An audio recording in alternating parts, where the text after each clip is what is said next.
मैं नहीं रहने की 1 मिनट भी। तो माता बाछल ने कहा बेटी ठीक है तेरी बात, लेकिन हे लाडली मुझे एक बात बता दे कि आज तक अपनी अकेली सास को छोड़ करके कौन गई अपने पीहर में? कोई मुझे राजा महाराजाओं की कहानी बता दे कि अपनी अकेली सास को छोड़ करके बहू अपने पीहर चली गई। एक काम कर, पकड़िए तलवार और काट मेरी गर्दन पापन की और मिटा दे मेरा नमो निशान। मैं भी जीना नहीं चाहता। जिस समय माता बाछल ने तलवार सीरियल के हाथ में दी तो एक तरफ फेंक करके उस तलवार को माता बाछल के पैर पकड़ लिए। हे जन्नी, तुझे छोड़ करके मैं कहीं नहीं जा सकता।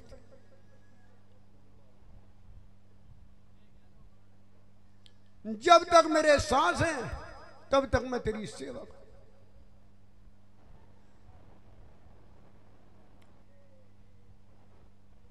राज कर तेरे नाम का यहां डंका बजेगा। इस राज के अंदर दुश्मन की ताकत नहीं है इस महल की तरफ को लखाने की। मां, मैं मर्दाना भेष करके पहरा लगाऊंगी इस महल।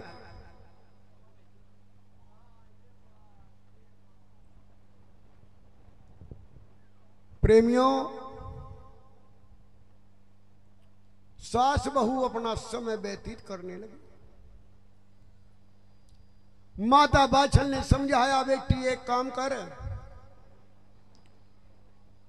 महल के अंदर आसन लगा ले लाडली, भगवान के नाम में मगन हो जा, उसके भजन में बैठ जा परमात्मा के। वो भगवान प्रसन्न होगा तो जरूर तेरा पति तेरे से मिलने के लिए आवेगा। दानियों, उस सीरियल महारानी ने कमरे के अंदर दाब का आसन लगा लिया, तुलसा जी लेकर माड़ा हाथ में भगवान की भक्ति में बैठ जाती है। भजन करना शुरू कर दिया भगवान का सीरियल रानी।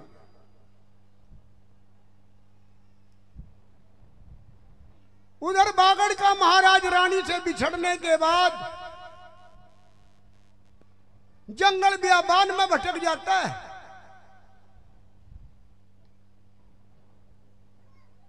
शिकर दोपहरी का समय, पानी से व्याकुल हो जाता है, प्यास में घोड़ा दौड़ाए फिरता है जंगल बियाबान में पानी की खोज में, लेकिन दूर दूर तक दिखाई नहीं दिया, क्योंकि वो तो बागड़ का देश 12-12 कोस तक भी पानी नमो निशान नहीं दिखता। वेश धारण कर लिया और अपनी माया से जंगल बियाबान में एक दरगाह का निर्माण कर दिया।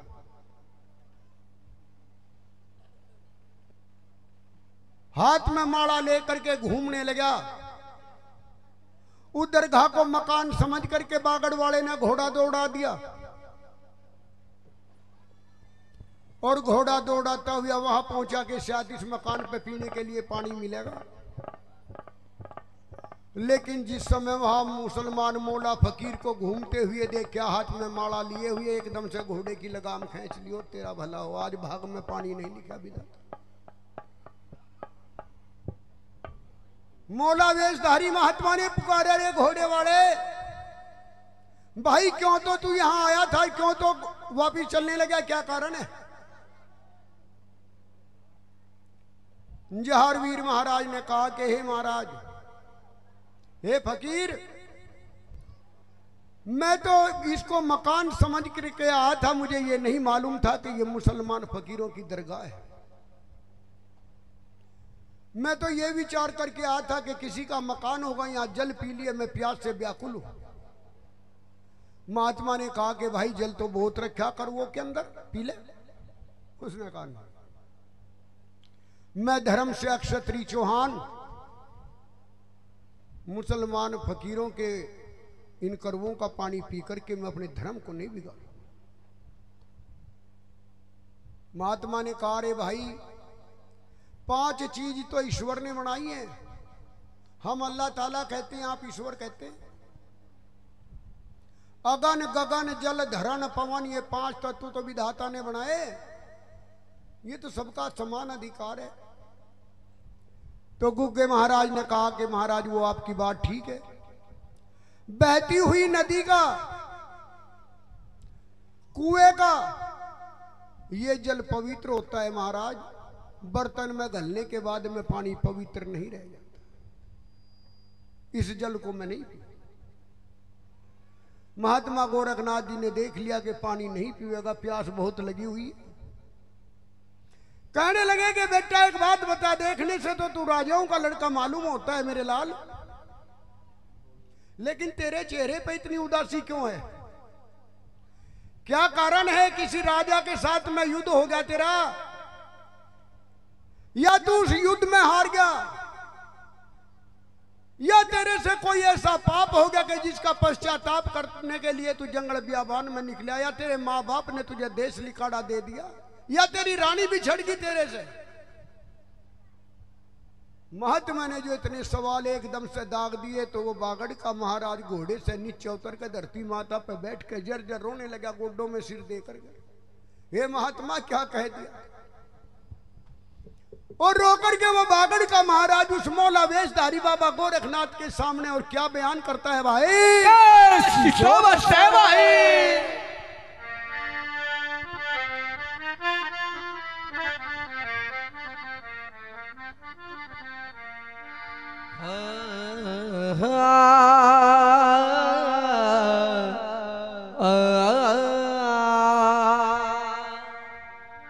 माता ने लिखा है बिटोटा और काढ़ा मोला मेरी तकदीर में। अरे माता ने लिखा है बसोटा, काढ़ा मोला मेरी तकदीर में। माता ने लिखा है बसोटा और काढ़ा मोला मेरी तकदीर में।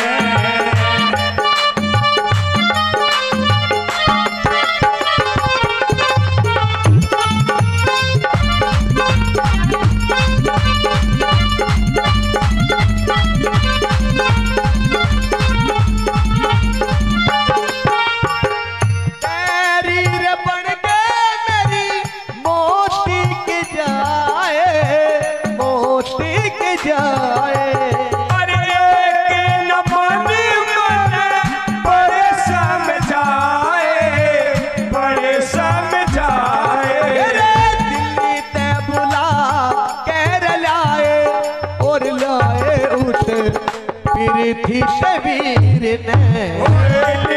बुला के लाए उस तेरे शबीर ने। माता ने लिखा है बसोटा और काढ़ा मोला मेरी तकदीर में।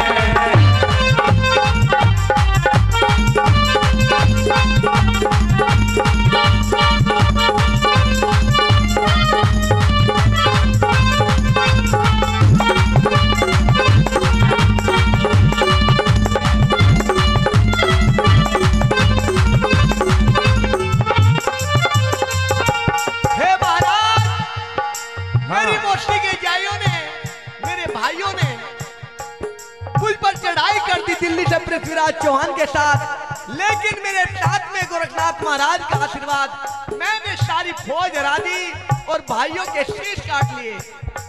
हे जी भाइयों के काट शीश महलों में आया, महलों में आया। अरे गुरु को रखा पूरा वचन निभाया, वचन निभाया। माता ने हुक्म सुनाया, चलो जा मेरी छोड़ जा वीर ने। अरे माता ने लिखा है बसोटा और काढ़ा मोला मेरी तकदीर में।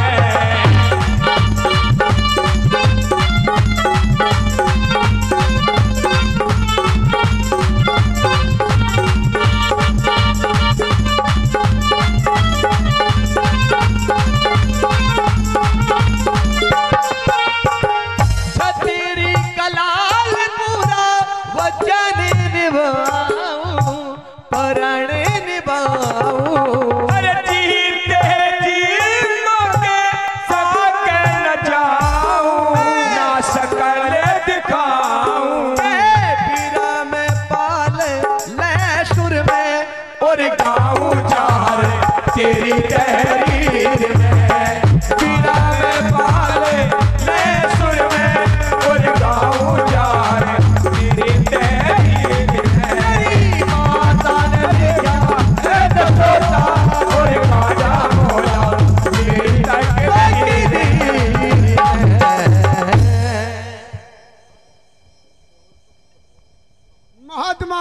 गोरखनाथ के सामने बैठ करके रोने लगा और कहने लगा कि हे महाराज, मेरे साथ तो मेरे गुरु महाराज बाबा गोरखनाथ जी महाराज का आशीर्वाद, उनकी शक्ति मेरे साथ है, नहीं तो महाराज मैं उस युद्ध को फतेह नहीं कर सकूं। आज मेरे हाथ से महाराज उस युद्ध में मेरे मौसी के दोनों बेटे मारे गए। उनका दाह संस्कार करके मैं महल पे गया तो मेरी माता ने मुझे देश लिखाड़ा दे दिया कि मुझे शक्ल ना दिखाई। महाराज यानी अवस्था की मेरी रानी, गोद में कोई बच्चा तक नहीं महाराज। बुढ़ापा मेरी मां का बिगड़ गया कि मैं उसकी सेवा न कर सका बुढ़ापा।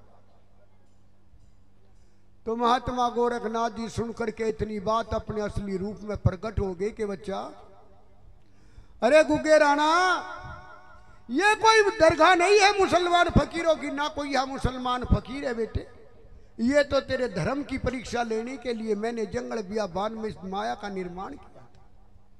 आ मेरे लाल, मैं तुझे अपने हाथों से पानी पिलाऊंगा।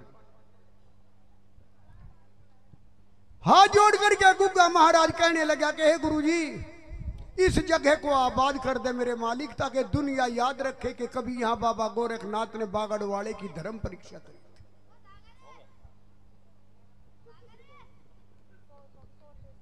और वहां से लेकर के बाबा गोरखनाथ जी गुग्गे महाराज को अपने साथ घोड़े सहित अपनी जमात में पहुंच जाता है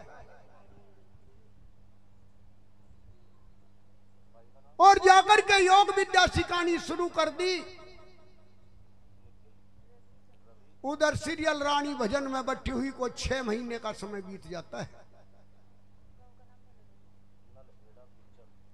रात का समय बाबा गोरखनाथ जी महाराज ध्यान में बैठे हुए थे, भगवान की भक्ति में। आकाशवाणी होती है,